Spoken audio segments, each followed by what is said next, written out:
দেয়ালঘেরা প্রায় 5 একর এলাকা, ফটক দিয়ে উকি দিলেই চোখে পড়বে উঁচু নিচু গাছের ঝোপঝাড়, যেন পুরনো কবর ঘিরে রেখেছে গাছগাছালি। চট্টগ্রাম বন্দরের অভ্যন্তরের চিত্র এটি। বন্দরের সিপিআর ফটক দিয়ে ঢুকে হাতের বাইরেই অকশন গোলার অবস্থান। কিনেই সেখানে কাস্টমসের তালিকা ধরে বলা যায় dump truck, mixture truck, prime mover, ব্যক্তিগত ব্যবহারের গাড়ি, motorcycle, private car, CNG autorickshaw, electric bike ও বাইসাইকেল, আরও কত কি। এইসব গাড়ির বডি আছে, ইঞ্জিন নেই। আমদানি করা পুরনো এসব পণ্যের অনেকগুলোই রোদ ঝড় বৃষ্টিতে মাটিতে মিশে গেছে। অন্তত 8টি ঘূর্ণিঝড়ও বয়ে গেছে এসব পণ্যের ওপর দিয়ে। গাড়ি ভেদ করে গাছগাছালি উঠে যাওয়ার এই চিত্র 4-5 বছরের বেশি নয়। এসব পণ্য নষ্ট বা মেয়াদোত্তীর্ণ হয়ে গেছে, ব্যবহারের উপযোগিতা নেই। অকশন গোলার বিভিন্ন শেড ভেঙে ধসে পড়ার পর থেকে তা একরকম পরিত্যক্ত হয়ে গেছে। মামলার কারণে অনেক পণ্য নিলামে তুলতে পারেনি কাস্টমস। এসব পণ্যের বেশিরভাগই ধ্বংসযোগ্য।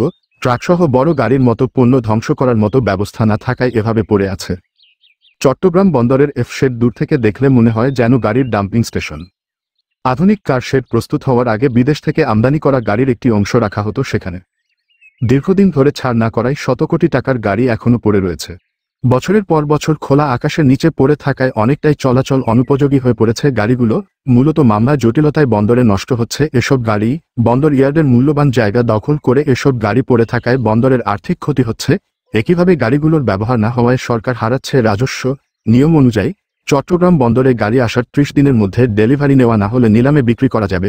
কাস্টমস কর্তৃপক্ষ বলছে গাড়িগুলোর বিপরীতে মামলা থাকায় তারা অসহায়।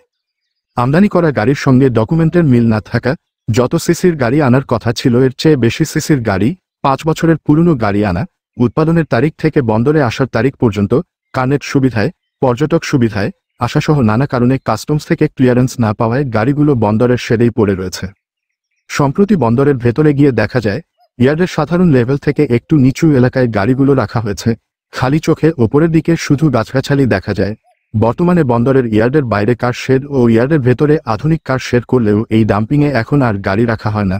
চট্টগ্রাম বন্দর কর্তৃপক্ষের মতে 383টি গাড়ি নিলামে বিক্রির জন্য কাস্টমসকে কাগজপত্র সহ হ্যান্ডওভার করা হয়েছে। এর মধ্যে 297টি গাড়ির অবস্থা খুব নাজুক। প্রতি মাসেই এসব গাড়ি সরিয়ে নিতে কাস্টমসকে অনুরোধ করলেও তারা নেয়নি। এই গাড়িগুলো সরিয়ে নতুন গাড়ি রাখা গেলে সেখানে থেকে রাজস্ব আয় করা যেত। আমলাতান্ত্রিক জটিলতার পাশাপাশি নিলামে কঠোরতার কারণে এভাবে নষ্ট হচ্ছে আমদানি করা শত শত গাড়ি।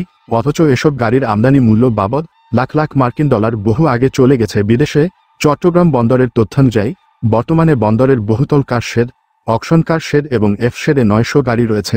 এর মধ্যে 383 গাড়ি নিলামে বিক্রির জন্য কাগজ হস্তান্তর করা হয়েছে কাস্টমস হাউসের কাছে। সবশেষ গত সপ্তাহে হস্তান্তর করা হয়েছে 24 জন সাবেক সংসদ সদস্যের নামে আমদানি করা ল্যান্ড ক্রুজার। প্রতিটি মামলার একটি নির্ধারিত সময় থাকে। গাড়ির মামলাগুলো 30 থেকে 45 দিনের মধ্যে নিষ্পত্তি হয়ে যাওয়ার কথা। যদি আদালত রায় না দেয় তাহলে স্বয়ংক্রিয়ভাবে তা বাতিল হয়ে যায়। সেই আলোকে কাস্টমস তা নিলামে ওঠাতে পারে, কিন্তু কাস্টমস কর্মকর্তারা আইনের দোহাই দিয়ে গাড়িগুলো রেখে দিয়ে নষ্ট করে ফেলে।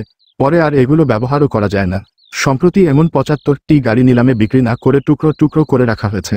এগুলো টুকরো না করে নিলামে দিলে গাড়ির পার্টসগুলো অন্ততপক্ষে কাজে লাগানো যায়। কর্তৃপক্ষ কেবল বলছে মামলা আছে, কিন্তু যিনি নেবেন তিনি মামলা নিষ্পত্তি করেই গাড়িগুলো ছাড় করাবেন। কাস্টমসের নিলাম নীতি ও আমলাতান্ত্রিক জটিলতায় এসব গাড়ি নষ্ট হয়েছে। কাস্টমস চাইলে এসব গাড়ি নিলামে বিক্রি করতে পারত, কিন্তু তারা তা না করে একাধারে বন্দরের যেমন ক্ষতি করেছে তেমনিভাবে দেশের আর্থিকও ক্ষতি করেছে। এসব গাড়ি ডলারে কেনা হয়েছে, আবার গাড়িগুলো ব্যবহার না হওয়ায় এগুলোর সুবিধা থেকে দেশ বঞ্চিত হচ্ছে। খোলা আকাশের নিচে বছরের পর বছর পরে থেকে গাড়িগুলো নষ্ট হয়ে যাচ্ছে। শত কোটি টাকা মূল্যের এই গাড়িগুলো এখন স্ক্র্যাপ হিসেবে ঘোষণা হতে যাচ্ছে। আইনি বাধ্যবাধকতায় এসব গাড়ি নষ্ট হচ্ছে বলে দাবি কাস্টমসের। মামলা নিষ্পত্তি না হওয়া পর্যন্ত গাড়িগুলো এভাবেই রাখতে হয়। সম্প্রতি 74টি গাড়ি স্ক্র্যাপ হিসেবে ধ্বংস করা হয়েছে। সেগুলো নিলাম প্রক্রিয়ায় আছে।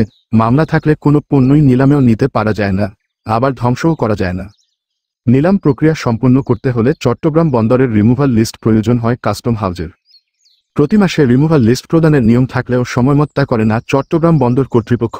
অভিযোগ উঠেছে আমদানিকারকদের সঙ্গে যোগ সাজশ করে রিমুভাল লিস্ট প্রদানে গড়িমসি করে বন্দর কর্তৃপক্ষ। এতে নিলাম প্রক্রিয়ায় দীর্ঘসূত্রতা দেখা দেয়। সময় মতো রিমুভাল লিস্ট না পাওয়ায় নিলাম প্রক্রিয়া শুরু করেও তা এগিয়ে নিতে পারে না কাস্টম হাউস।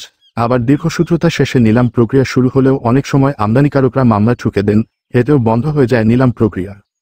আমদানিকারকরা খালাস না নিয়ে বন্দরের ভেতরে বছরের পর বছর গাড়ি ফেলে রাখেন। বন্দরকে তারা একরকম গুদাম হিসেবে ব্যবহার করেন। ক্রেতা না পাওয়া পর্যন্ত গাড়িগুলো রাখা হয় বন্দরেই। ক্রেতা পেলে শুল্ক পরিশোধ করে অনেক আমদানিকারক গাড়ি ছাড়িয়ে নেন। এদিকে প্রায় দেখা যায় নিলামে তোলার প্রক্রিয়া শুরু করলে আমদানিকারকরা মামলা ঠুকে দেন। নিলামে তোলার আগেই শুল্ক পরিশোধ করে তারা গাড়ি নিয়ে যান। নিয়ম অনুসারে চট্টগ্রাম বন্দরে আসা পণ্য 30 দিনের মধ্যে ছাড়িয়ে না নিলে তা কাস্টমস কর্তৃপক্ষের কাছে হস্তান্তর করা হয়। রিমুভাল লিস্ট দিয়ে তা নিলামযোগ্য ঘোষণা করে বন্দর। প্রয়োজনীয় প্রক্রিয়া শেষে কাস্টমস সেই পণ্য নিলামে তোলে। শুধু যে গাড়ি তা নয়, আছে আরও বিভিন্ন পণ্য, যেমন ফটোকপি মেশিন, মেয়াদোত্তীর্ণ গুঁড়া দুধ, সয়াবিন তেল, পাম তেল, শাড়ি, 3 পিস, প্রসাধন সামগ্রী, কাপড়, কম্বল, অ্যাসিড, রশি, ডিজেল সহ নানা পণ্য। পুরনো ফটোকপি মেশিনের মতো পণ্য আমদানি নিষিদ্ধ হওয়ায় তা জব্দ করে রাখা হয়েছে এই গোলায়। মেয়াদ পেরিয়ে যাওয়ার পরও অনেক আমদানি পণ্য এই অকশন গোলায় রাখা হয়েছে।